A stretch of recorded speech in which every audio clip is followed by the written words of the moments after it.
সামান্য ১-২ পশলা বৃষ্টি হলেই জলমগ্ন হয়ে পড়ছে অঙ্গনওয়াড়ি সেন্টার। এতে করে চরম দুর্ভোগে পড়েন সেন্টারে আসা কচিকাঁচা শিশুরা। দীর্ঘদিনের এই সমস্যার সমাধানের দাবি বারবার জানিয়ে আসলেও নেই কোনো সুফল। এবার এমনটি দেখা গেল ঋষিমুখ বিধানসভা কেন্দ্রের অন্তর্গত গোবিন্দ ত্রিপুরাপাড়া অঙ্গনওয়াড়ি সেন্টারের কর্মী থেকে শুরু করে সাধারণ মানুষের এখন একটাই দাবি, দীর্ঘদিনের এই সমস্যার সমাধানে প্রয়োজনীয় উদ্যোগ গ্রহণ করুক প্রশাসন। জলমগ্ন অঙ্গনওয়াড়ি কেন্দ্র। রবিবার সকালে অল্প বর্ষণে জলমগ্ন হয়ে একাকার ঋষিমুখ বিধানসভা কেন্দ্রের অন্তর্গত গোবিন্দ ত্রিপুরাপাড়া অঙ্গনওয়াড়ি কেন্দ্র। আগে এরকম হতো না। জাতীয় সড়ক নির্মাণকারী সংস্থার গাফিলতি ও অবৈজ্ঞানিকভাবে রাস্তা নির্মাণ করার ফলে জলমগ্ন হয়ে পড়ছে অঙ্গনওয়াড়ি কেন্দ্রটি। এমনই অভিযোগের গুঞ্জন শুরু হয়ে গেছে। পাশাপাশি জাতীয় সড়ক নির্মাণ নিয়ে নিম্নমানের কাজের অভিযোগও উঠছে বিভিন্ন মহলের পক্ষ থেকে। ঋষিমুখ বিধানসভার এডিসি ভিলেজের অন্তর্গত গোবিন্দ ত্রিপুরাপাড়া অঙ্গনওয়াড়ি কেন্দ্রটি। কোনো হেলদোল নেই প্রশাসনের। একদিকে যেমন জলমগ্ন হয়ে পড়ছে অঙ্গনওয়াড়ি কেন্দ্র, তেমনি এডিসি এলাকার কচিকাঁচা শিশুরা প্রাথমিক পাঠ থেকে বঞ্চিত হওয়ার আশঙ্কা সম্ভাবনা দেখা দিয়েছে, যার ফলে এডিসি এলাকাবাসীদের মধ্যে ক্ষোভ দেখা দিয়েছে। এডিসি এলাকার গরিব উপজাতি ছোট ছোট কচিকাঁচা শিশুরা প্রাথমিক পাঠ নেওয়ার জন্য এই গোবিন্দ ত্রিপুরা পাড়াতে অঙ্গনওয়াড়ি কেন্দ্রটি করে ওঠে। বর্তমানে অল্প বর্ষণে জলমগ্ন হয়ে পড়ছে অঙ্গনওয়াড়ি কেন্দ্রটি। এমনিতেই বর্ষার মরশুম, ভারী বর্ষণে অঙ্গনওয়াড়ি কেন্দ্র জলের তলায় ডুবে যাবে। অনিশ্চিতার মধ্যে পড়ে থাকবে এই কেন্দ্রে কচিকাঁচা পড়ুয়াদের পাঠ নিয়ে। সকালে ৩টার সময় জল ঢুকছে। আমি সকালে ৩টার সময় ওদের জল আইসি। আমি মনে করছি সেন্টারে জল ঢুকে গেছে। জল ঢুকে ভরে ভরে আমি 5টার সময় আই চাইছি জল ঢুকে গেছে। জল ঢুকে আমি চাইছি যে জিনিসপত্র সব গুছাই রাখছি। জিনিস গুছাই রাখি আমি হেল্পারে ফোন করছি। হেল্পারে ফোন করে এদিও আইসে। আমার হাজবেন্ডকে আমি লই আনছি সেন্টারে। এদিও সাহায্য করছে আমার হাজবেন্ড।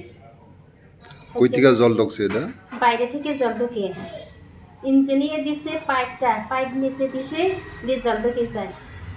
এটা কি বৃষ্টি জল? বৃষ্টি জল। বৃষ্টি বেশি না অল্প করে বৃষ্টি আসছে, ঢুকে গেছে জল। এইভাবে জল ঢুকে যে কারণ কি সেন্টারের ভিতরে? সেন্টারে যে এই রাস্তার কারণে সমস্যা হয়েছে। আর মানুষের এই জায়গার হেতারা ইয়ার মাটি ইয়ার করে দিছে। আমরা রাস্তার সেন্টারে নিচে গেছি। নিচে গেছে এই কারণে জল ঢুকছে।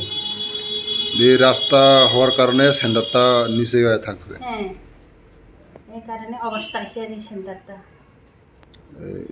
আগে কি এরকম করে জল ঢুকছিল? আগে ঢুকে না, গত বছর থেকে ঢুকছে। গত বছর পালার থেকে ঢুকছে। এই গত বছর সহ এই 2 বছর চলে। 1 বছরের মতো আগে ঢুকে না।